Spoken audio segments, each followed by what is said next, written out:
सभी को मेरा प्यार भरा नमस्कार। मैं प्रशांत सोलंकी स्वागत करता हूं आप सबका आपके अपने परिवार में। तो मेरे भाई, हम आज डिस्कस करने जा रहे हैं एसएससी के सभी एग्जाम्स के लिए द पंडित्स की तरफ से लाइव कराए जा रहे मॉक टेस्ट, जो कि फ्री ऑफ कॉस्ट होते हैं, ऑल इंडिया लेवल पे होते हैं। आप भी जाके ये मॉक टेस्ट अटेम्प्ट कर सकते हैं। आप या तो द पंडित्स के ऐप के थ्रू जाके अटेम्प्ट कर सकते हैं, या फिर आप द पंडित्स के टेलीग्राम चैनल पे जाएंगे तो वहां पे वो लोग लिंक शेयर करते हैं, तो उस लिंक के थ्रू जाके आप इस मॉक टेस्ट को दे सकते हैं। तो अगर आपने अब तक मॉक टेस्ट नहीं दिया है तो मॉक अभी लाइव है, आप जाइए, जाके पंडित्स का टेलीग्राम खोलिए, सर्च कर लीजिएगा, या लिंक भी हम लोग डाल देंगे, और जाके फटाफट से क्लिक कीजिएगा टेस्ट पे, तो टेस्ट आप दे पाएंगे। और टेस्ट देने के बाद अगर आप इस वीडियो को देखेंगे, सो बिलीव मी, आपको इस वीडियो का बहुत फायदा होगा।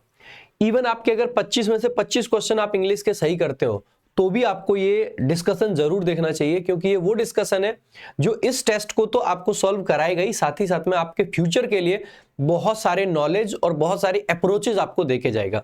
सो आइए स्टार्ट करते हैं एक बहुत ही शानदार सी, बहुत ही जबरदस्त सी वीडियो का।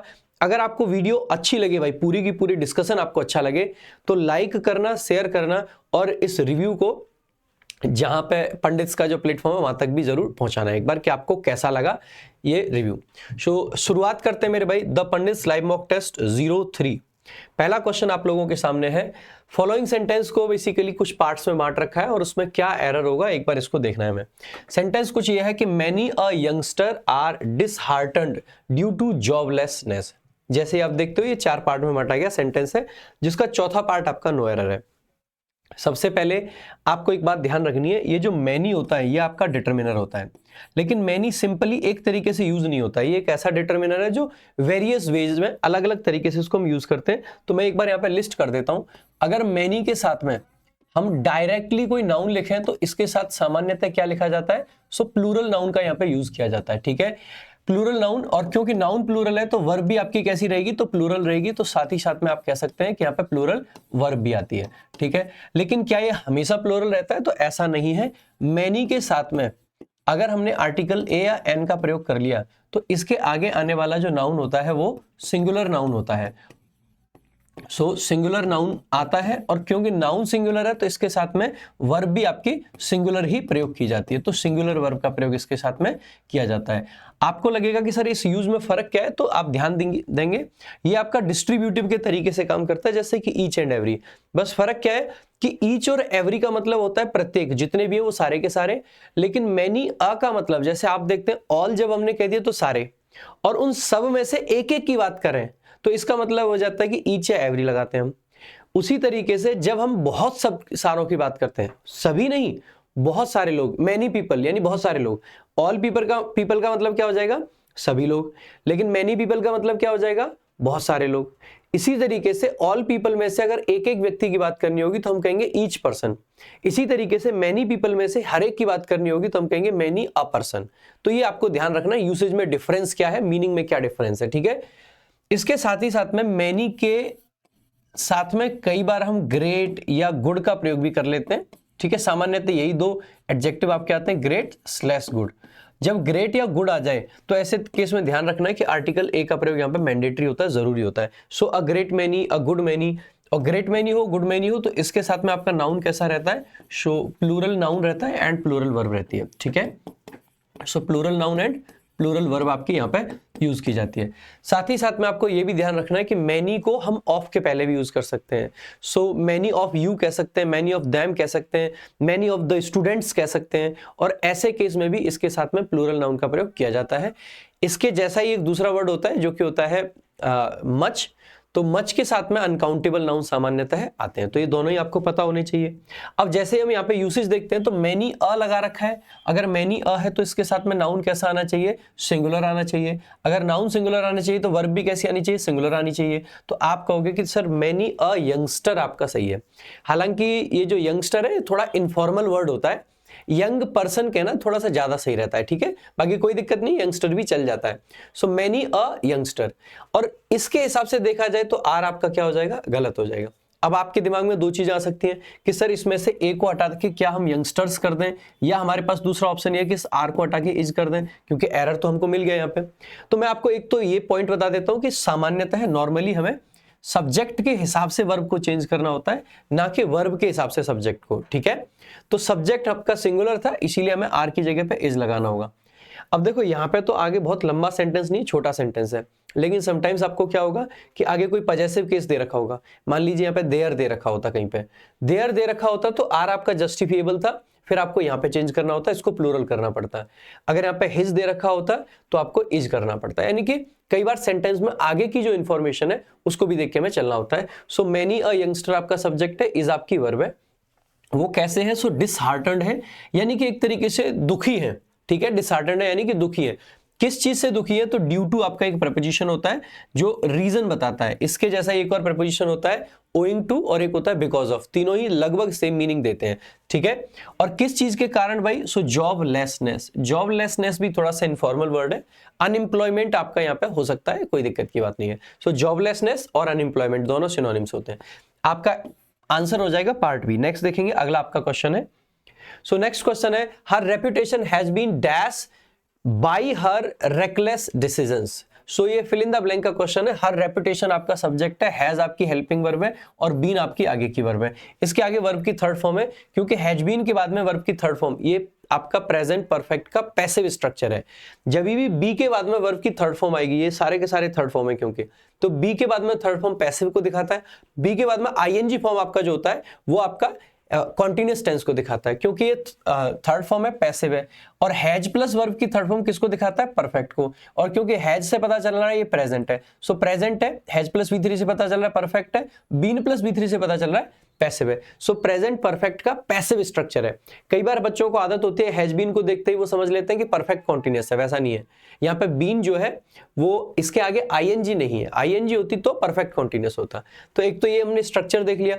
सो हैज बीन क्या और किस चीज से हो रही है भाई? रेपुटेशन, यानी कि जो भी उसकी इज्जत है एक तरीके से, किससे? बाई आपका आ गया, ये एजेंट का काम करता है, इसके आगे एजेंट आता है। हर रेकलेस डिसीजंस। रेकलेस का मतलब होता है जो कि बिल्कुल भी केयरफुली नहीं लिए गए, जो बहुत ही रैंडम डिसीजंस है, जो बहुत खराब डिसीजंस है, रेकलेस है, कोई भी ध्यान नहीं दिया गया, बिना ध्यान के लिए गए, ठीक है। सो ऐसे डिसीजन से, ऐसे डिसीजन से क्या इंक्रीज होगी रेपुटेशन? आप कहोगे नहीं, ये तो गलत हो जाएगा, क्योंकि ऐसे डिसीजंस हमेशा आपकी रेपुटेशन को डिक्रीज करेंगे, कम करेंगे, ठीक है। कन्फिस्केट करने का मतलब होता है मेरे भाई कि किसी चीज को जब्त कर लेना। खास करके पुलिस जब किसी चीज को करती है तो सीज करना, कन्फिस्केट करना, तो वो तो नहीं होगा, सीज भी नहीं हुई है। रिट्रीव करने का मतलब होता है किसी चीज को पुनः जीवित करना, पुनः उसको उबारना आगे, तो ये भी नहीं कहेंगे कि रिट्रीव कर दिया गया है। सो टेंट का मतलब क्या होता है? टेंट का मतलब होता है किसी चीज को खराब करना, और उसी की थर्ड फॉर्म है टेंटेड। तो आप कहोगे ये आपका करेक्ट आंसर हो जाएगा, उसकी रेपुटेशन को खराब किया गया है, ना कि अच्छा। ये आपके यहाँ पे हमने देर भी रखे। इंक्रीज का मतलब बढ़ाना, कन्फिस्केट करना का मतलब किसी चीज को आगे मतलब जब्त कर लेना किसी चीज को। रिट्रीव करने का मतलब पुनः प्राप्त करना, पुनः जीवित करना किसी चीज को। और टेंट करने का मतलब होता है, ये सारे थर्ड फॉर्म में दे रखे, मीनिंग हमने V1 में दे रखी है, ठीक है। आगे देखेंगे, अगला आपका I don't like you talking to Radhika in that manner. So Radhika is here finally, है ना। So I don't like you talking to Radhika in that manner. I really don't like, है ना, समझेंगे। आई सेंटेंस का सब्जेक्ट है, डू आपकी helping verb है, not आपका एडवर्ब ऑफ नेगेशन है, लाइक आपकी मेन वर्ब है। I don't like what? I don't like, मैं पसंद नहीं करता हूं। देखो जनरली लाइक वर्ब जो है ये इसके सामने जीरंड आता है। क्या आता है? जीरंड आता है। जब हम किसी चीज की बात करते हैं ये हमें पसंद नहीं है, I don't like going there, मुझे वहां जाना पसंद नहीं है। I don't like talking to her, मुझे उससे बात करना पसंद नहीं है, ठीक है। सो जनरली लाइक वर्ब के साथ में हम आपका जीरंड लिखते हैं। हालांकि समटाइम्स इन्फिनिटिव लिखना भी पॉसिबल होता है। I don't like to go there possible है, ठीक है। हालांकि ध्यान देंगे डोंट की जगह अगर वुड लाइक होता है, ठीक है, डू की जगह अगर वुड होता तो ऐसे केस में इन्फिनिटिव भी आता है। तो यहाँ पर वुड तो है नहीं, यहाँ पे सिर्फ क्या है? डोंट है। डोंट है तो जनरली जीरंड आएगा। अब आप देखेंगे यहाँ पे जीरंड है, तो लाइक वर्ब है। लाइक वर्ब को क्या चाहिए? ऑब्जेक्ट चाहिए। क्या चाहिए? ऑब्जेक्ट चाहिए। ऑब्जेक्ट के रूप में हमने जीरंड लगा दिया, ठीक है। जीरंड जो कि अपने आप में किसका काम करता है? आप कहोगे सर ये नाउन का काम करता है। अब एक बात बताइएगा, एक नाउन के पहले आपको प्रोनाउन की जरूरत होगी या पजेसिव केस की? आप कहोगे सर पजेसिव केस यानी कि पजेसिव डिटरमिनर या पजेसिव एडजेक्टिव जो आप बोलते हैं उसकी जरूरत होगी। इसका मतलब है ये यू गलत है, यू गलत है तो नो इंप्रूवमेंट आपका गलत हो जाएगा। यहां पे देखेंगे डोंट लाइक यू टॉक। आप देखेंगे सर टॉक तो वर्ब होता हालांकि टॉक नाउन भी होता है। तो आप में से कुछ लोगों को लगेगा देखो टॉक भी नाउन है, यू प्रोनाउन है, वैसे भी गलत हो जाएगा। दूसरा, यहां पे हमें ना योर की जरूरत थी, तो यू तो वैसे भी यहां भी है, तो ये भी गलत हो जाएगा। अब आपके पास दो ऑप्शन है, यहाँ पर टॉकिंग है, यहाँ पर टॉक है। अब आप में से कुछ लोगों को ये लग सकता है कि सर देखो ये जीरंड है और ये प्रॉपर नाउन है आपका, तो क्यों ना हम नाउन यूज कर लें, जरूरी थोड़ा ना जीरंड यूज करना, तो क्या हम नाउन यूज नहीं कर सकते? मैं कहूंगा बिल्कुल यूज कर सकते हैं।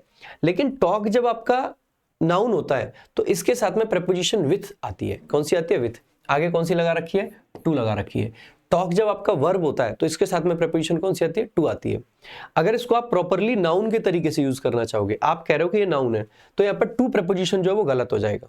अगर आप कह रहे हो सर ये वर्ब है, तो वर्ब हमें चाहिए नहीं, हमें जीरंड फॉर्म में चाहिए थी, तो ये वाला ऑप्शन भी आपका गलत हो जाता है। ठीक है, तो क्योंकि आगे टू है तो टॉकिंग लिख देंगे।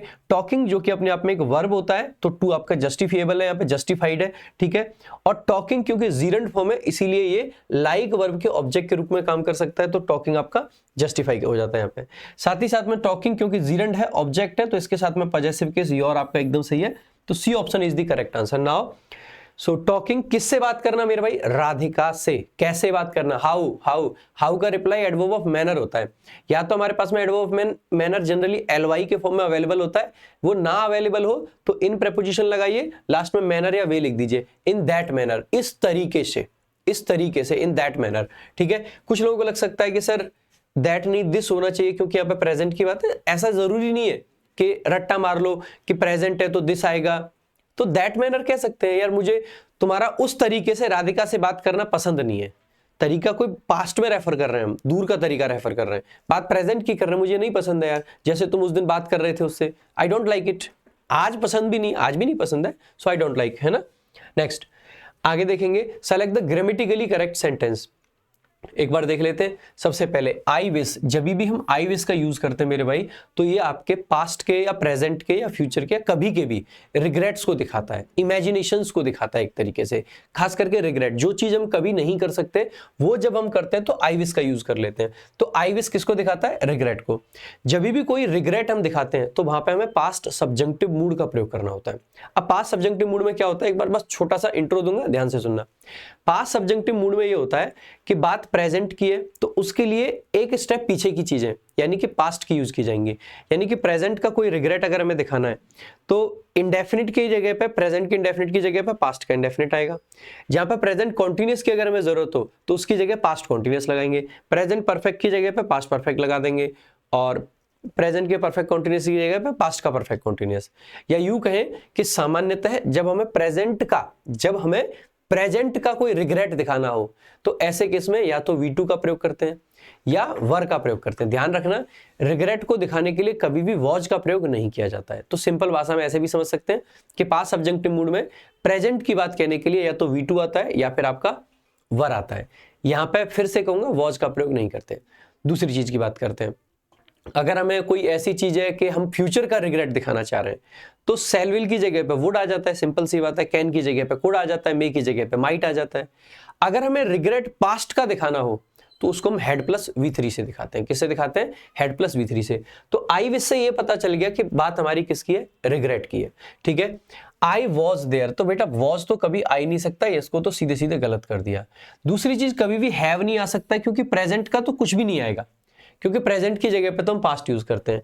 ठीक है, तीसरी चीज क्या है यहाँ पे? अब देखो यहां से आप आगे से आपका पता चल रहा है ये वैन वाला क्या है? ये टाइम क्लॉज है भाई, ये रिग्रेट नहीं है, ये रिग्रेट नहीं है, ये तो टाइम की क्लॉज है। और जब भी हम टाइम की क्लॉज की बात करते हैं तो टाइम बता रहा है, तो टाइम कब का है? वॉज से पता चल रहा है कि पास्ट का टाइम है। अगर टाइम का पास्ट का है तो रिग्रेट भी किसका दिखाना पड़ेगा? पास्ट का। तो पास्ट का रिग्रेट के लिए हमने अभी क्या बताया था? हेड प्लस V3 आता है। अगर हेड प्लस V3 आता है तो इसका मतलब है कि यहाँ पे हेड है, यहाँ पे हेड है, यहाँ पे हेड के बाद में देयर लिख दिया, जो कि कभी भी पॉसिबल नहीं है भाई। अगर हेड आया है तो हेड अगर आपका मेन वर्ब है तो इसके बाद में इसका ऑब्जेक्ट आएगा नाउन प्रोनाउन। अगर हेड आपका हेल्पिंग वर्ब है तो वर्ब की थर्ड फॉर्म आएगी। देयर जो कि अपने आप में एडवर्ब होता है, इट इज नॉट पॉसिबल। तो करेक्ट आंसर हो जाएगा लास्ट वाला, हेड प्लस में बीन। ध्यान रखना, बीन यहाँ पे मेन वर्ब है और ये सेंटेंस आपका पास्ट का परफेक्ट कह सकते हो आप इसको। परफेक्ट कॉन्टिन्यूस मत कहना, बीन को देख के कॉन्टिन्यूस मत लगाना, है ना। बीन को देख के ये समझना है कि बीन मेन वर्ब है, इसका मतलब है कि ये आपका थर्ड फॉर्म है यहाँ पे। ठीक है, अच्छा एक चीज और देखेंगे, जो मीनिंग आई विश देता है सेम उसी मीनिंग के लिए हम कई बार वुड दैट का प्रयोग भी कर लेते हैं। सो वुड दैट भी आपको क्या दिखाता है, रिग्रेट ही दिखाता है। पास्ट का रिग्रेट दिखाने के लिए वुड दैट भी आ जाता है। सेम मीनिंग जो आई विश देता है उसी मीनिंग के लिए हम कई बार इफ ओनली का प्रयोग भी कर लेते हैं। इफ ओनली भी क्या दिखाता है, तो आप कहोगे रिग्रेट दिखाता है। सो ये दोनों वही मीनिंग देते हैं जो कि आई विश देता है, तो आई विश वाला सेम सेंस देने के लिए इनको यूज कर लेते हैं। अब अगर इफ ओनली की बात की है तो हमें ओनली इफ की भी बात कर लेनी चाहिए। जो ओनली इफ होता है ये बेसिकली ओनली क्या करता है, इस इफ को एम्फेसाइज करता है। क्या करता है, इस इफ को एम्फेसाइज करता है। और अगर हमने एक क्लॉज के पहले या एक फ्रेज के पहले ओनली का प्रयोग कर लिया है तो ऐसे केस में पार्शियल इन्वर्जन आता है। और पार्शियल इन्वर्जन आता है यानी कि इसमें जब मेन क्लॉज यानी कि रिजल्ट वाली क्लॉज जो आएगी उसमें इन्वर्जन आएगा। एग्जांपल से मैं आपको समझा देता हूं। जैसे मैंने लिखा if Radhika comes, Radhika comes, I can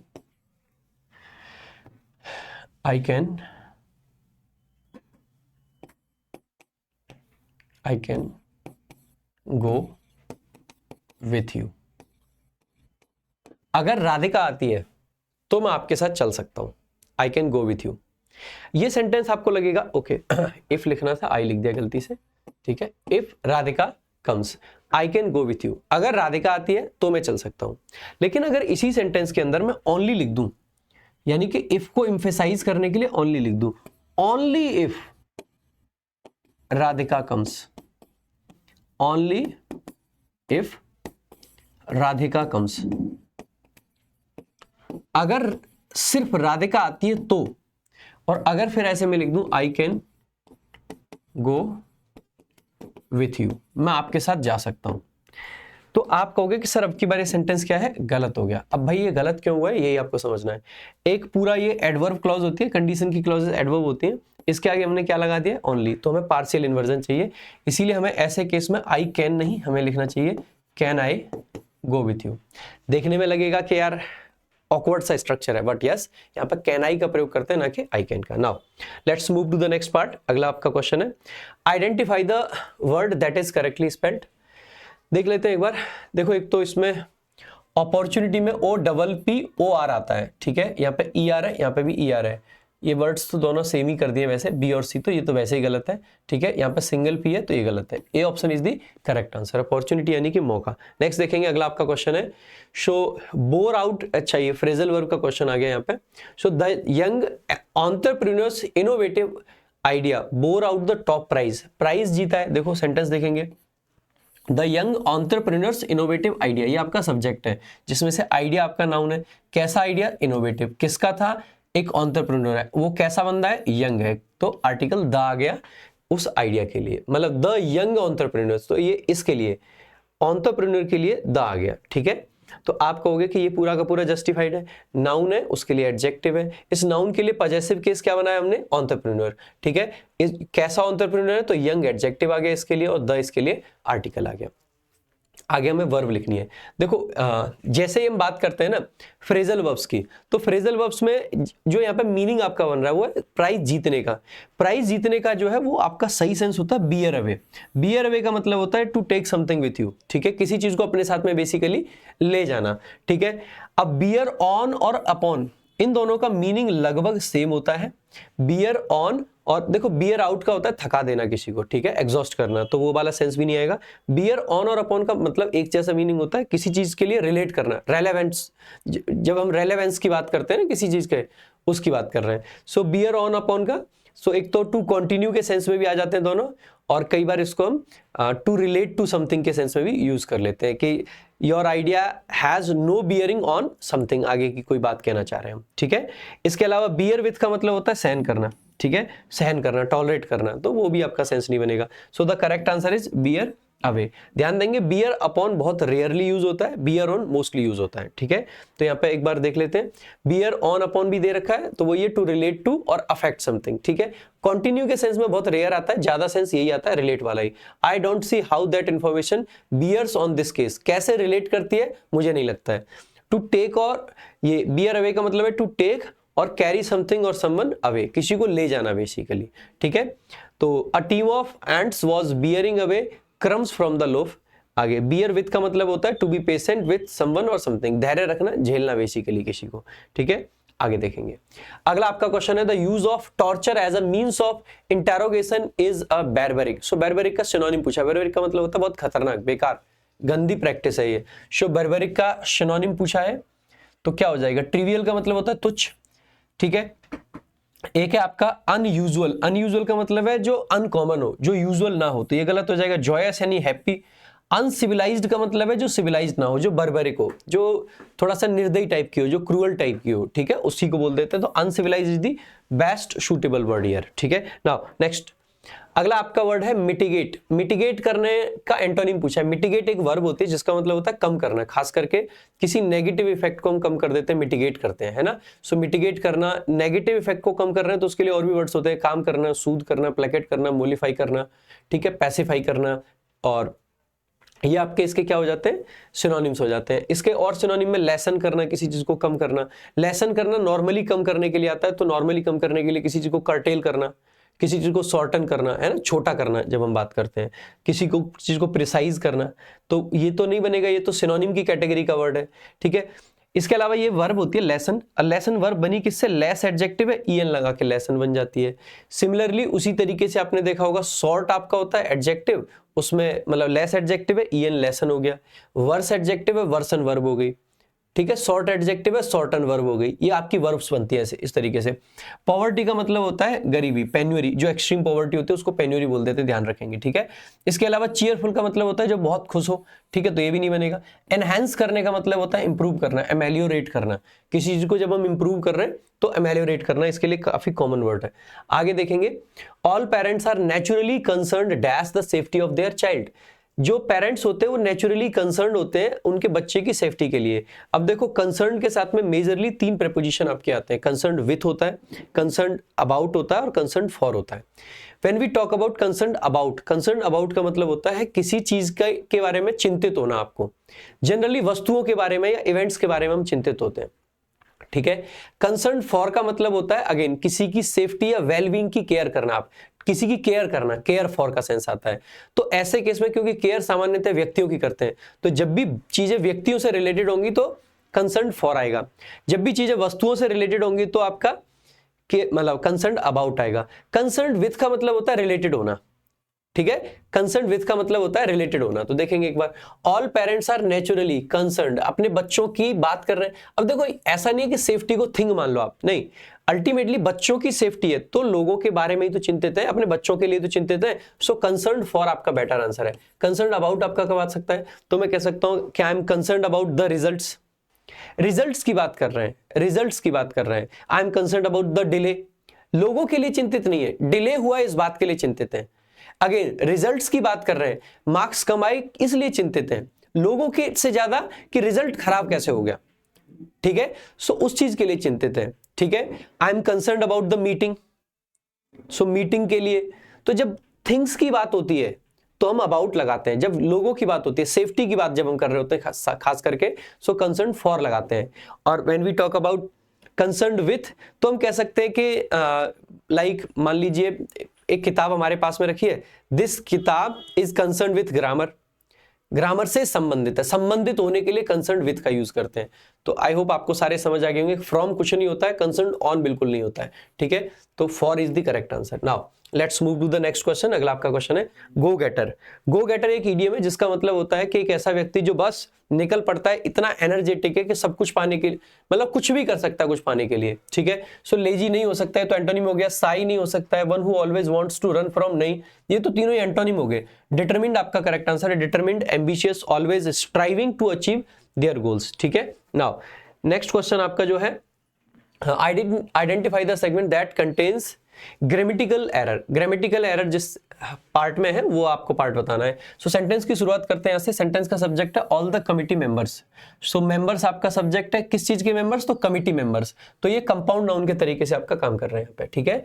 और द लगा दिया है और ऑल लगा दिया, ध्यान देंगे, ऑल हो गया, बोथ हो गया, हाफ हो गया, ये तीनों ही आपके प्री डिटर्मिनर्स होते हैं। प्री डिटर्मिनर्स होने का मतलब है इनके बाद में एक और डिटर्मिनर आ सकता है, खास करके कोई पॉजेसिव केस या फिर इनके साथ में आर्टिकल द या दिस, दैट, दीज, दोज का प्रयोग किया जा सकता है। ऑल के साथ, बोथ के साथ, हाफ के साथ, तीनों के तीनों क्या कहे जाते हैं?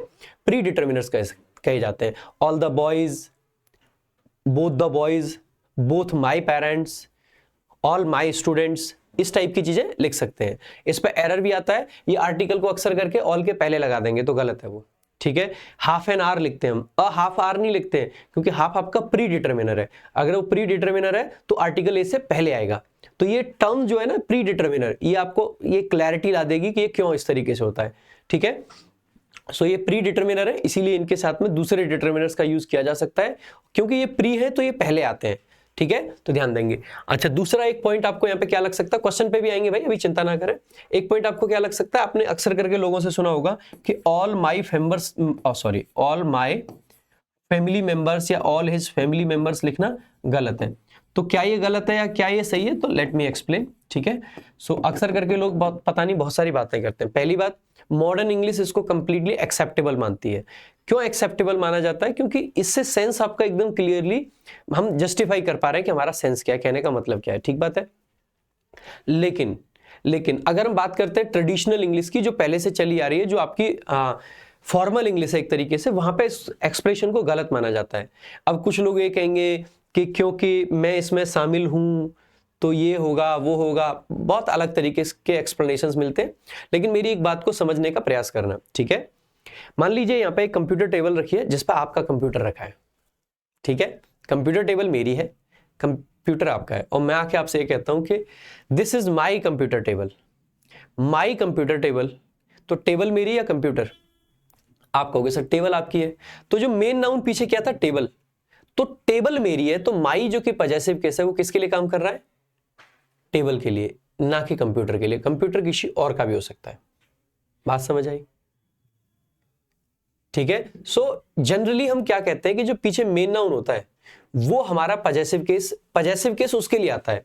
तो जब हम इसी लॉजिक से इस वाली चीज को देखते हैं तो ऑल माई मेंबर्स, क्या मैं ये कहना चाह रहा हूं ये मेंबर मेरे हैं? नहीं, मुझे कहना चाहिए था क्या कि ये फैमिली मेरी है, फैमिली मेरी है। तो माई को यूज करना है किसके लिए? फैमिली के लिए। यूज कर दिया किसके लिए? मेंबर्स के लिए। गलत हो गया कि नहीं गलत हो गया? इसीलिए ऐसे केस में हम लोगों को क्या करना चाहिए? हम लोगों को लिखना चाहिए all the members of my family. अब इससे क्या हुआ भाई? इससे क्या होता है? All the members of my family लिखा, तो ये जो माई वर्ड है जो कि पॉजेसिव केस है, फैमिली के लिए काम कर रहा है, ना कि मेंबर्स के लिए। माई मेंबर्स लिखना अपने आप में गलत है, ठीक है। लेकिन क्या मेरे भाई कमिटी के मेंबर्स नहीं हो सकते? खूब हो सकते हैं। तो यहाँ पे तो माई लिखा भी नहीं है, द मेंबर्स लिख सकते हैं कि नहीं लिख सकते? खूब लिख सकते हैं। तो ये आपका फ्रेज एकदम सही है। अब यहाँ पे एक आता है कि भाई मॉनिटर नहीं लिखना चाहिए, क्लास मॉनिटर नहीं लिखना चाहिए, ये नहीं लिखना चाहिए, वो नहीं लिखना चाहिए। एक बात बताइएगा, माई क्लास टीचर हम लिख सकते हैं कि नहीं लिख सकते? भाई क्या हम माई टीचर लिखेंगे तो गलत है? आप कहोगे जब माई फादर गलत नहीं है, माई मदर गलत नहीं है, माई ब्रदर गलत नहीं है, तो माई टीचर कैसे गलत है? माई डॉक्टर कैसे गलत है? नहीं। अच्छा, अब बात आती है कि माई फैमिली डॉक्टर, क्या सर ये गलत है? मैं कहूंगा माई डॉक्टर अपने आप में जस्टिफिएबल है, तो ठीक है। हालांकि the doctor of my family कहेंगे तो भी सही है, ठीक है। अब यहां पे लेकिन सही क्यों है? क्योंकि माई डॉक्टर ठीक होता है, my teacher, my doctor, my parents, my brother, my sister, तो ये चल जाता है, कोई दिक्कत नहीं है। हालांकि इसको भी अगर बेटर लिखना है, so the doctor of my family. My family यानी कि मेरी फैमिली। मैं ये कहना चाह रहा हूं कि परिवार मेरा है, ये परिवार मेरा है, ना कि ये डॉक्टर, ठीक है। तो अगर मैं the doctor of my family लिख रहा हूं तो इसका मतलब है मैं इंफेसाइज कर रहा हूं कि फैमिली मेरी है, ठीक है। ऐसे ही my class teacher, so my class teacher ठीक है क्योंकि माई टीचर ठीक है। लेकिन ये गलत क्यों मान लिया जाता है अक्सर करके कि माई के साथ में मेंबर, माई मेंबर लिखना गलत है। मैं कोई कमिटी हूं, मैं कोई टीम हूं जो मेरा कोई मेंबर है, मेरा मेंबर नहीं है। मेंबर किसके? फैमिली के। सो ऑल द मेंबर्स किसके मेंबर? फैमिली के। और फैमिली किसकी है? मेरी। तो ये वाला पॉइंट आपको क्लियर होना चाहिए। ऐसा ही एक पॉइंट और आता है, अक्सर करके लोग ये पढ़ा देते हैं कि म्यूचुअल फ्रेंड लिखना गलत होता है, कॉमन फ्रेंड लिखना सही होता है। पहले ये भी समझ ही लीजिए, अगर यहां पे बात कर रहे हैं हम, म्यूचुअल और कॉमन दोनों ऐसे वर्ड्स हैं जो कि एक जैसी चीजों को ही दिखाते हैं। सो कॉमन और म्यूचुअल। देखो ऐसा नहीं है कि म्यूचुअल फ्रेंड लिखना गलत है, इनफैक्ट मैं कहता हूं कॉमन फ्रेंड लिखना गलत है, क्योंकि कॉमन का मतलब पता है क्या आ जाता है, जो जनरल है। मैं अगर ये कहूं कि ये कॉमन फ्रेंड है, कॉमन फ्रेंड है यानी कि सबका फ्रेंड है, ये नहीं कहना है। म्यूचुअल फ्रेंड का मतलब क्या है, जैसे मैं कहूं कि आकाश, मतलब मैं रजत से एक म्यूचुअल फ्रेंड के द्वारा मिला, म्यूचुअल फ्रेंड के द्वारा मिला, इसका मतलब है एक ऐसा व्यक्ति जो मेरा भी दोस्त था और रजत का भी दोस्त था। अब उसको कॉमन फ्रेंड नहीं कहना चाहिए, कॉमन फ्रेंड का मतलब है जनरल फ्रेंड। तो म्यूचुअल फ्रेंड ही सही टर्म है, ना कि कॉमन फ्रेंड। ठीक है, कॉमन चीजें देखो, जब भी हम रिलेशनशिप्स की बात करते हैं तो म्यूचुअल होता है, और जब भी हम बात करते हैं थिंग्स की, ठीक है, किसी के गुणों की, तो वो कॉमन होते हैं। जैसे मान लीजिए आपकी कॉमन हैबिट्स हो सकती हैं, ठीक है, हैबिट्स आपकी कॉमन हो सकती हैं, थिंग्स जनरली कॉमन होती हैं, लेकिन जैसे हम कहते हैं म्यूचुअल इंटरेस्ट, ठीक है, जो हम दोनों के इंटरेस्ट में काम करें, कॉमन भी चल सकता है यहाँ पे, कॉमन इंटरेस्ट, म्यूचुअल अंडरस्टैंडिंग। आप इसको कॉमन अंडरस्टैंडिंग नहीं कह सकते, म्यूचुअल का मतलब है जहां पे मेरी भी और सामने वाले की भी अंडरस्टैंडिंग मैच कर रही है, सो वो म्यूचुअल अंडरस्टैंडिंग हो जाएगा। कॉमन का सेंस अलग है, कॉमन का मतलब है जो जनरल है थोड़ा सा, ठीक है, वो थिंग्स के लिए, गुणों के लिए, इन चीजों के लिए ज्यादा यूज करा जाता है। ठीक है, तो ध्यान देंगे इस चीज का। So all the committee members आपका ठीक है। अब आगे वर्ब दे रखिए रेज्ड। रेज आपकी ट्रांजिटिव वर्ब होती है और इसी की सेकंड फॉर्म और थर्ड फॉर्म होती है रेज्ड, और ट्रांजिटिव है, इसका मतलब इसके आगे ऑब्जेक्ट चाहिए, लेकिन यहाँ तो फ्रॉम लगा रखा है, फ्रॉम देयर सीट्स। अब हम क्या कहना चाहते हैं, अपनी सीट से खड़े हुए या सीट्स को उठा दिया। अगर सेंस ये होता कि सीट्स को उठाया तो फ्रॉम को हटा देते, लेकिन सेंस ये कि सीट्स से खड़े हुए, तो एक्शन आपका इंट्रांजिटिव वाला चाहिए। अब इंट्रांजिटिव में आपकी दो वर्ब होती है, ये एक होती है आपकी रेज, ठीक है, और एक होती है आपकी राइज। राइज कैसी है, ITV लिख रहा हूं शॉर्ट में, और इसको टीवी लिख रहा हूं शॉर्ट में, ट्रांजिटिव। ठीक है, राइज जो, रेज जो है, इसकी सेकंड फॉर्म और थर्ड फॉर्म बेसिकली क्या होती है, रेज्ड।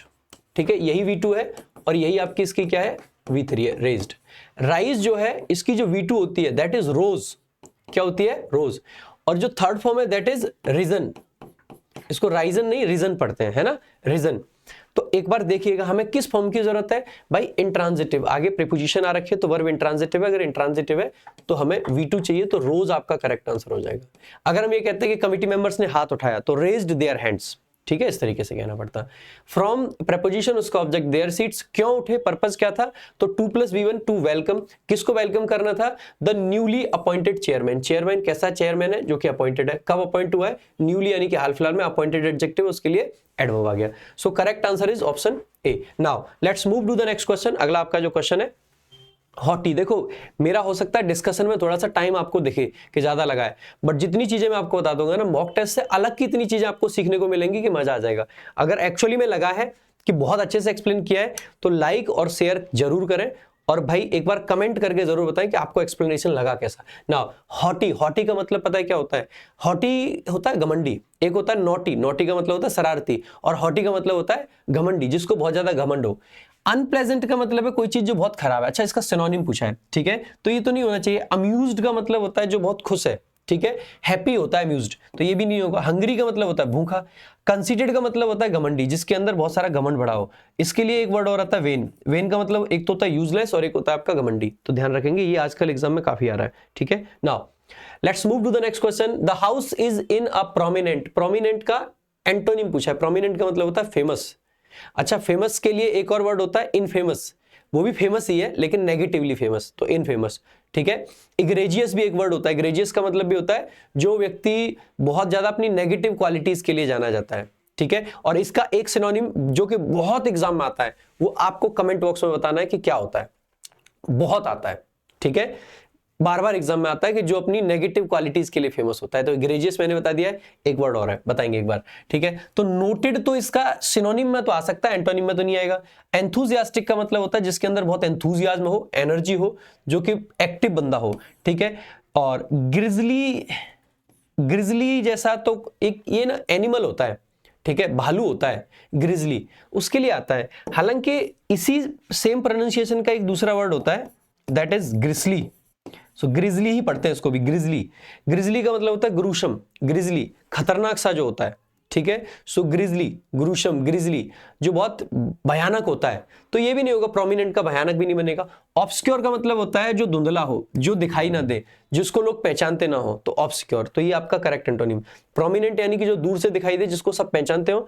ऑब्सक्योर यानी जो दिखाई ना दे, जिसको लोग पहचान ना पाए। नेक्स्ट देखेंगे, अगला आपका वर्ड है, अगला आपका क्वेश्चन है the community centres excellent dash contributed to the dash of neighbourhood gatherings. Next आगे देखो, ये दो वर्ड दे रखे, एक दे रखा है फेलिसिटी और एक दे रखा है फैसिलिटी। फेलिसिटी का मतलब होता है खुशी और फैसिलिटी का मतलब होता है सुविधाएं, ठीक है। हालांकि फैसिलिटी को जनरली प्लूरल फॉर्म में यूज होता है, लेकिन क्योंकि यहाँ पे होमोनिम का क्वेश्चन बनाना है तो इसको सिंगुलर फॉर्म में दिया, जिससे कि थोड़ा सा कंफ्यूजन हो। फैसिलिटीज लिख देते तो वर्ड अलग दिखता, ठीक है। आगे देखेंगे, so the community centres, community centre की किस चीज की बात कर रहे हैं मेरे भाई? तो कम्युनिटी सेंटर में क्या होंगी? खुशियां, खुशियां कंट्रीब्यूट करेंगी किसी की सुविधाओं में? नहीं, सुविधाएं कंट्रीब्यूट करती हैं खुशियों में। तो पहले वर्ड में आपका क्या आना चाहिए? देखो कंट्रीब्यूटेड वर्ब है, क्या चीज कंट्रीब्यूट कर रही है? तो सुविधाएं, सुविधाएं यानी कि फैसिलिटी आएगा, फेलिसिटी गलत, फेलिसिटी गलत। किस चीज में कंट्रीब्यूट कर रहे हैं मेरे भाई? गैदरिंग्स में जो खुशियां होती है, गैदरिंग का मतलब होता है मीटिंग्स, एक तरीके से जब लोग इकट्ठे होते हैं वो, तो फेलिसिटी लास्ट वाले में आना चाहिए, फेलिसिटी लास्ट वाले में आना चाहिए, तो यहां पे फैसिलिटी ये गलत हो जाएगा। C option is the correct answer. आगे, a person or thing that has the same name as another, namesake बोल देते भाई, सिंपल है, नेम सेक। और जो दिखने में एक जैसे होते हैं उसको क्या बोलते हैं? जो दिखने में एक जैसे होते हैं उसको डॉपलगैंगर बोलते हैं, DOPPELGANGER, सो डॉपलगैंगर। स्यूडोनिम बेसिकली आपका क्या होता है? अज्यूम्ड नेम होता है। होमोनिम बेसिकली जो कंफ्यूजिंग होते हैं, एक जैसे होते हैं। सिनोनिम जिनका मीनिंग सेम होता है। Next, the joke which I thought would make her laugh proved to be a damp squib। So damp squib का मतलब होता है कंप्लीट फेलियर। कंप्लीट फेलियर के लिए कौन सा? इजी एंड हैप्पी सिचुएशन, बिल्कुल भी नहीं। डिसअपॉइंटिंग रिजल्ट, बिल्कुल पॉसिबल है। और देख लेते हैं, a long and tedious progress. देखो टीडियस का मतलब होता है थकाने वाली, फेलियर नहीं है, लंबी प्रोग्रेस है, मतलब प्रोसेस है, दैट डजंट मीन कि फेलियर है। अ surprising and unexpected turn off events, surprising और अनएक्सपेक्टेड, मे बी फेलियर हो सकता है, मे बी सक्सेस हो सकती है, तो ये नहीं बनेगा। So correct answer is option B. Next देखेंगे अगला आपका question, a place of shelter for ships. Ships के लिए जो शेल्टर होता है उसको क्या बोलते हैं? एक वर्ड दे रखा है हर्बिंगर, हर्विंजर। हर्विंजर का मतलब क्या होता है? हर्विंजर का मतलब होता है प्रीकर्सर, जो फोर रनर होते हैं, यानी कि कोई चीज जो पहले हुई है, किसी चीज के इंडिकेशंस, साइंस, किसी चीज को जो इंडिकेशन दे रहे हैं उसको हर्विंजर बोलते हैं, ठीक है। एक है होर्ड, बेसिकली ये तो ग्रुप होता है, इकट्ठी चीजें जब होती है उसको बोल देते हैं। एक है हैंगर, हैंगर का मतलब है जहां पे एरोप्लेन खड़े होते हैं। और ये हार्बर, हार्बर का मतलब होता है जहां पे शिप्स खड़ी होती हैं। ध्यान देंगे ये नाउन के फॉर्म में वो प्लेस जहां पे शिप्स खड़ी होती हैं। ये समुद्र से दीवार वगैरह बना देते हैं जिससे कि पानी उसमें ना आए ज्यादा, ठीक है, तो वो बना देते हैं। बाकी हार्बर आपका वर्ब भी होता है। हार्बर जब वर्ब होता है इसका मतलब होता है किसी को छुपाना एक तरीके से, सीक्रेट रूप से, ठीक है। तो छुपा लेने के सेंस में जनरली हार्बर आता है। हार्बर कर रहे हैं अगर किसी चीज को, यानी छुपा रहे हैं, पनपने दे रहे हैं किसी को, खास करके किसी नेगेटिव चीज को। नेक्स्ट देखेंगे आगे, arrange the sentences in the correct order to form a meaningful paragraph. Sentence का अरेंजमेंट हमें देखना है। सो देखते हैं एक बार ऑप्शन से भी देखेंगे, तो एक तो डी से शुरू हो रहा है, डी में देयरफॉर है। देयरफॉर रिजल्ट को दिखाता है, कभी भी कंजंक्टिव एडवर्ब से आपका पीक्यूआरएस शुरू नहीं हो सकता है। देयरफॉर रिजल्ट को दिखाएगा, चांसेस है कि ये शुरुआत में तो नहीं आ सकता है, जरूरी नहीं है कि एंड में आए, लेकिन शुरुआत में नहीं आएगा। आगे, all round development of a child is possible only if a child is groomed in good manners. So good manners की बात करिए, गुड मैनर्स में ग्रूम करें। सी में यहाँ पे चिल्ड्रन लिखा है, यहाँ पे दे लिखा है, पक्की बात है कि ए पहले आएगा और बी आपका बाद में आएगा। ए पहले बी बाद में, बी पहले ए बाद में, ये गलत हो जाएगा, ठीक है। डी वाला हम पहले एलिमिनेट कर चुके हैं, ए पहले बी बाद में, लेकिन बीच में डीसी आ रखा है। अब यहाँ पे देखेंगे ऑल राउंड डेवलपमेंट है, ये गुड मैनर्स की बात है, गुड मैनर्स की बात है। और यहाँ पे भी किसकी बात? द पब्लिक स्कूल्स ले great emphasis on the cultivation of good manners. यहाँ पे बताया गया है कि जरूरी है उसके लिए गुड मैनर्स होने चाहिए। और कहां से गुड मैनर्स आ रहे हैं? जो पब्लिक स्कूल होता है वहां से बहुत ग्रेट एम्फेसिस वो ले करते हैं, किस पे? कल्टीवेशन ऑफ गुड मैनर्स पे। तो आप कहेंगे कि सर सी के बाद में डी आएगा, यहाँ पे डी के बाद में सी है, ये गलत हो जाएगा। तो आपका करेक्ट आंसर कौन सा हो जाएगा? A option.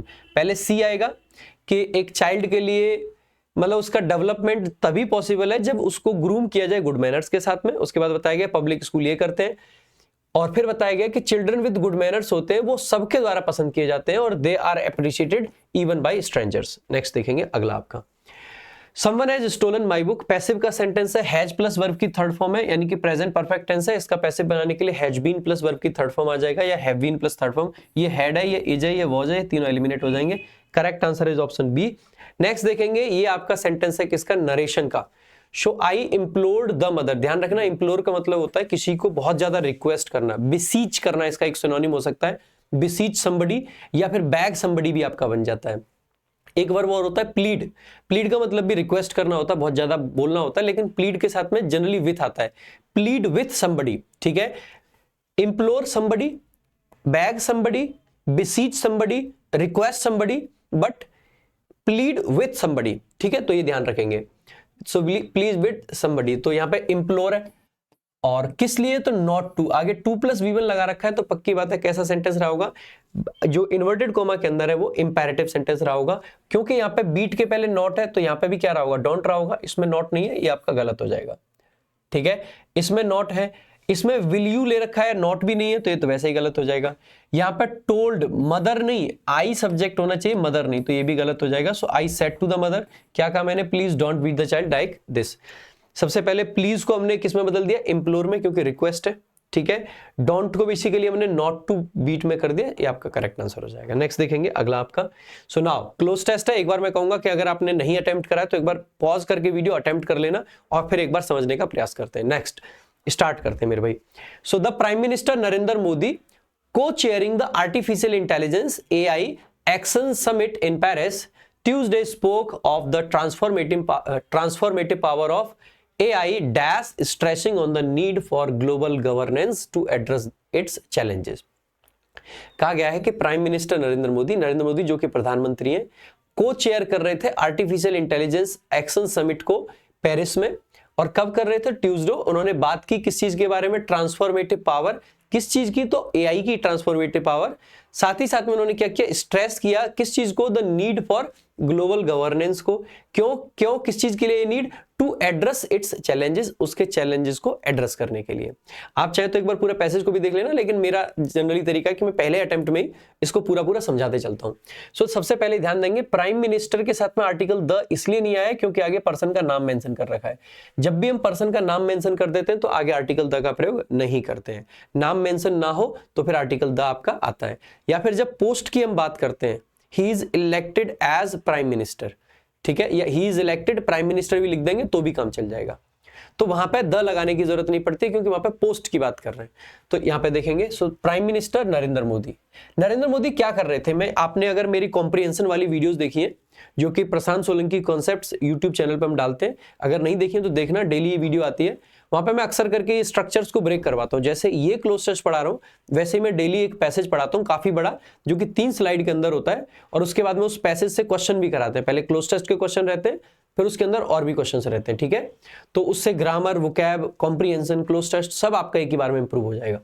को चेयरिंग, तो हु को चेयर्ड, एक्चुअली में इसका सेंस हम ये कहना चाह रहे हैं, Narendra Modi who co chaired the artificial intelligence summit action summit in Paris.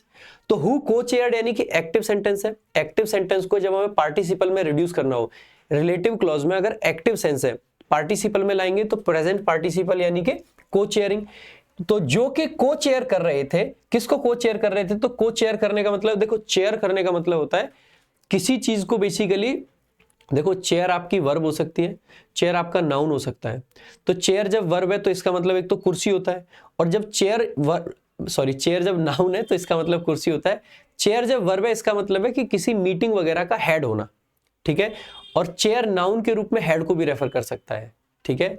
सो दोनों तरीके से इसको यूज कर लेते हैं। सो को चेयर करने का मतलब है उनके साथ में कोई और भी था जो कि वहां पे उस मीटिंग को हेड कर रहा था, ठीक है। किस चीज को को चेयर किया था इन्होंने, आर्टिफिशियल इंटेलिजेंस एक्शन समिट। तो आप पाओगे कि ये पूरा का पूरा इसका क्या है, ऑब्जेक्ट है, the artificial intelligence action summit. Artificial intelligence को AI बोलते हैं, ठीक है।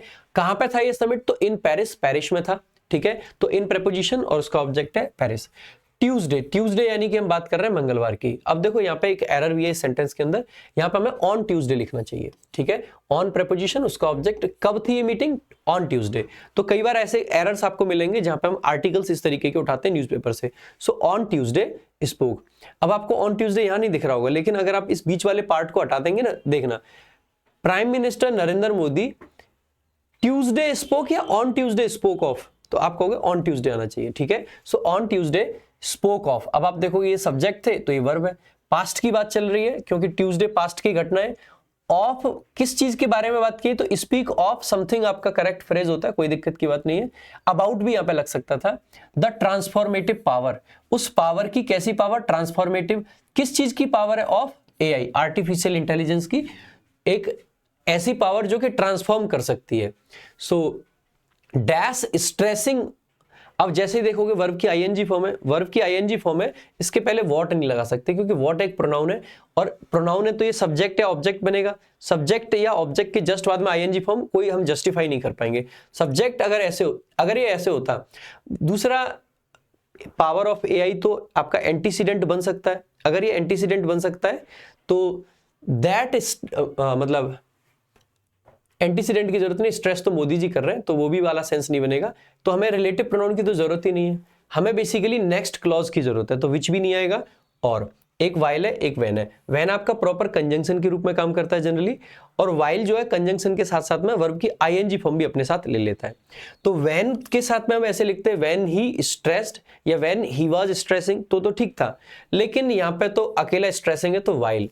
तो हम ये कह सकते हैं कि मोदी जी ने बात की ट्रांसफॉर्मेटिव पावर की, किसकी ट्रांसफॉर्मेटिव पावर, एआई की, वाइल स्ट्रेसिंग। कब बात की है, जब वो स्ट्रेस कर रहे थे। अब देखो स्ट्रेस यहाँ पे आप कह सकते हो कि वाइल के बाद में आईएनजी फॉर्म में वर्ब की, जब भी स्ट्रेस आपकी वर्ब होती है इसके साथ में ऑन का प्रयोग नहीं होना चाहिए, तो ये भी यहाँ पे एक एरर है इसमें, ठीक है। सो स्ट्रेसिंग द नीड, नीड को स्ट्रेस कर रहे थे। स्ट्रेस जब नाउन होता है, पुट स्ट्रेस ऑन समथिंग, ठीक है, लेकिन स्ट्रेस समथिंग, स्ट्रेस वर्ब है तो कोई प्रीपोजिशन नहीं, और अगर स्ट्रेस आपका नाउन है तो ऑन आती है, ठीक है। तो ऑन यहाँ पर नहीं आना चाहिए। स्ट्रेसिंग किस चीज को स्ट्रेस कर रहे थे, द नीड, किस चीज के लिए नीड थी, so need for global governance. और क्या करना है इस नीड में, टू एड्रेस, एड्रेस करना है, किस चीज को एड्रेस करना है, तो 2+V1 आपका इन्फिनिटिव है, चैलेंजेस को, किस चीज के चैलेंजेस, इट्स यानी के एआई के। ये वाला इट्स पॉजेसिव केस है, और इट्स पे जब ऊपर कॉमा लग जाता है, रेज्ड कॉमा आपका एपोस्ट्रोफी कॉमा, तो वहां पर इट इज या इट हैज का सेंस देता है। Next, dash that was writing the code for humanity in the 21st century. कहा गया है कि निग्लेक्ट करेंगे, असर्ट करेंगे, प्रिक्योर करेंगे या इनहिबिट करेंगे। इनहिबिट करने का मतलब होता है किसी चीज को स्लो डाउन करना। स्लो डाउन कर रहे हैं, उन्होंने कहा है कि एआई जो है वो लिख रहा है क्या चीज, the code for humanity, humanity का कोड बना रहा है। किसमें भाई, 21वीं शताब्दी में। और ये कहते हुए पीएम ने ये अंडरस्कोर की, अंडरस्कोर करने का मतलब होता है किसी चीज को हाईलाइट करना। हाईलाइट किया किस चीज को, the immense potential and dash biases, जो उसके अंदर बायस है और जो पोटेंशियल है, उन दोनों चीजों को। यानी कि इस चीज को बेसिकली उन्होंने एम्फेसाइज करा होगा एक तरीके से। सो इस चीज को कहते हुए कि जो एआई है वो बेसिकली ह्यूमैनिटी का कोड बना रहा है, तो क्या इस चीज को उन्होंने इनहिबिट करा है, नहीं। इनहिबिट करने का मतलब स्लो डाउन होना है, बिल्कुल नहीं। प्रिक्योर करने का मतलब है टू गेट समथिंग, किसी चीज को पाना, ठीक है, और उसको फिर रख लेना अपने पास में। निग्लेक्ट भी नहीं करा है, तो क्या किया, असर्ट किया। असर्ट करने का मतलब है किसी चीज पर जोर देते हुए, ठीक है, कहते हुए। सो असर्टिंग दैट, ये कहते हुए that AI was writing, AI क्या कर रही थी। अब आप कहोगे सर ये जो असर्टिंग है ये है क्या, यहाँ पे पार्ट ऑफ स्पीच में क्या है, तो ये आपका ना पार्टिसिपल क्लॉज बनती है, और इसके सब्जेक्ट के रूप में बेसिकली कौन काम कर रहा है, the PM. So the prime minister, उन्होंने असर्ट करा है। इन्होंने क्या किया है, हु असर्टेड दैट, उन्होंने ये असर्ट किया था, तो ये पार्टिसिपल का काम कर रहा है, और इसके लिए जो डूअर का काम करेंगे वो पीएम करेंगे। अगर पीएम डूअर नहीं बन पाता तो फिर हमें यहाँ पे चेंजेस करने पड़ते हैं, ठीक है। सो असर्टिंग, ये असर्ट करते हुए कि एआई जो है वो कोड को लिख रहा था, ह्यूमैनिटी के लिए लिख रहा था। ये वॉज इसलिए लिखा है क्योंकि पास्ट का आर्टिकल है। जब उन्होंने असर्ट करा होगा तो यहाँ पे बेसिकली इज का यूज किया होगा, ठीक है। सो उन्होंने ये कहा होगा कि एआई लिख रहा है, ठीक है। 21st सेंचुरी में पीएम अंडरस्कोर्ड, अंडरस्कोर्ड यानी अंडरलाइंड, हाईलाइटेड, हाईलाइट करना। क्या हाईलाइट किया, बोथ, बोथ का पेयर एंड होता है, यहाँ पे लगा रखा है। द इमेंस पोटेंशियल, बहुत पोटेंशियल भी है, एंड डैश बायसेस, और उसके अंदर बायसेस भी हैं। बायस है यानी कि पहले से वो उसके कुछ नेचर है अपना जिससे वो आंसर देता है। सो एक तो होगा सप्लाइंट। सप्लाइंट का मतलब होता है कि कोई व्यक्ति जो किसी चीज के लिए डिमांड करे। भगवान से अगर आप कुछ मांग रहे हैं तो आप, यू आर द सप्लाइंट, ठीक है। जो कुछ सीख करता है, जो कुछ मांगता है, जो कुछ सप्लाई करने की डिमांड कर रहा है। जो सप्लाई करता है वो सप्लायर होता है, जिसके पास सप्लाई आती है जो डिमांड कर रहा है वो सप्लायंट है, ठीक है, तो ध्यान रखेंगे इसमें। इसके अलावा कोहेरेंट का मतलब होता है मीनिंगफुल, तो ये भी नहीं बनेगा। एडजेसेंट का मतलब होता है जो नजदीक में हो, ये भी नहीं बनेगा। इनहेरेंट का मतलब होता है जो उसके अंदर है। सो उसके अंदर जो बायसेस हैं तो हम कह सकते हैं इनहेरेंट बायसेस, जो पहले से उसके साथ चले आ रहे हैं। इन एआई सिस्टम्स में तो इन प्रपोजिशन उसका object AI systems. Calling for, साथ ही साथ में उन्होंने ये किया, एंड कॉल्ड फॉर का सेंस था यहाँ पे, और उसको पूरा रिड्यूस करके कॉलिंग कर दिया। किस चीज के लिए कॉल फॉर कर रहे हैं? कॉल फॉर करने का मतलब है लोगों को मतलब बोलना कि भाई ये करना चाहिए हमें, ठीक है। Collective global efforts, collective global efforts की नीड बताइए, तो कॉल फॉर का मतलब एक तरीके से नीड बताने का होता है, ठीक है। सो एफर्ट्स, कैसे एफर्ट्स? जो कि ग्लोबल भी हो और कलेक्टिव भी हो। किस चीज के लिए चाहिए, इनका पर्पस क्या है? तो टू सेव करने के लिए। किस चीज को सेव करना है? द फ्यूचर, तो सेव का ऑब्जेक्ट हो जाएगा द फ्यूचर। किसका फ्यूचर? तो ऑफ प्रेपोजिशन द टेक्नोलॉजी के फ्यूचर को सेव करना है, ठीक है। Modi dash AIs dual nature with an example. अब मोदी जी ने, ये सब्जेक्ट है, आगे वर्ब हमें चाहिए क्योंकि ऑब्जेक्ट ए रहा। एआईज ड्यूअल नेचर आपका ऑब्जेक्ट है तो वर्ब चाहिए। सो इलस्ट्रेटेड आपका एक वर्ब है, एक है एग्जेस्परेटेड। एग्जेस्परेट करने का मतलब होता है वैक्स करना, इरिटेट करना, ठीक है। सो वैक्स, इरिटेट वो नहीं होगा, ठीक है। पर्टर्ब करना, डिस्टर्ब करना। निग्लेक्टेड भी नहीं करेंगे कि एआई के ड्यूअल नेचर को निग्लेक्ट कर रहे हैं। मोदी जी सब पॉजिटिव बातें कर रहे हैं। इस सेंटेंस में जितने भी आपके वर्ड्स आएंगे वो पॉजिटिव नेचर के आ रहे हैं, क्योंकि मोदी जी कह रहे हैं कि भाई ये चीज अच्छी है। मोदी जी कुछ भी करेंगे तो निग्लेक्ट किसी को नहीं करेंगे, तो वो क्या करेंगे यहाँ पे? एक्सेस्परेट भी नहीं कर रहे, निग्लेक्ट भी नहीं कर रहे। एक्सोनरेट का मतलब होता है पार्डन करना किसी को, एक्सकल्पेट करना किसी को, एक्विट करना किसी को, ठीक है, तो वो भी नहीं बनेगा। आपका क्या? इलस्ट्रेट किया, इस चीज को डिटेल में समझाया। मोदी इलस्ट्रेटेड, क्या इलस्ट्रेट किया? AI dual nature. और कैसे इलस्ट्रेट किया? तो विथ प्रेपोजिशन है एन एग्जांपल, एक एग्जांपल के साथ में। और कैसे किया? If you upload your medical report, कि अगर आप अपनी मेडिकल रिपोर्ट अपलोड करें टू एन एआई ऐप, एक एआई ऐप के लिए, so upload something to somewhere, आगे टू लगा के प्रेपोजिशन लगा दिया, प्रेपोजिशन मान के इसका ऑब्जेक्ट दे दिया है, ठीक है।